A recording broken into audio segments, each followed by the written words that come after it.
Hello everyone, my name is Sonia Bianconi. I am EU Project Manager at the European Heat Pump Association, where I work on EU-funded projects, mainly on the communication and dissemination work package.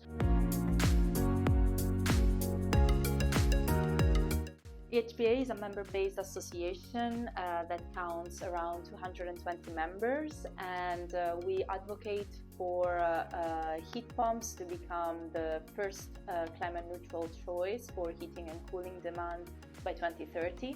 And also we represent the heat pump industry in the European institutions.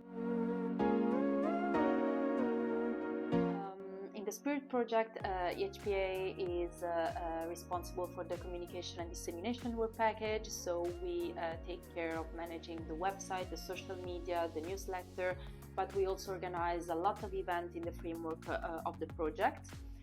In addition to that, we are co-organizing the Summer School on Industrial Heat Pumps that will take place in summer 2025.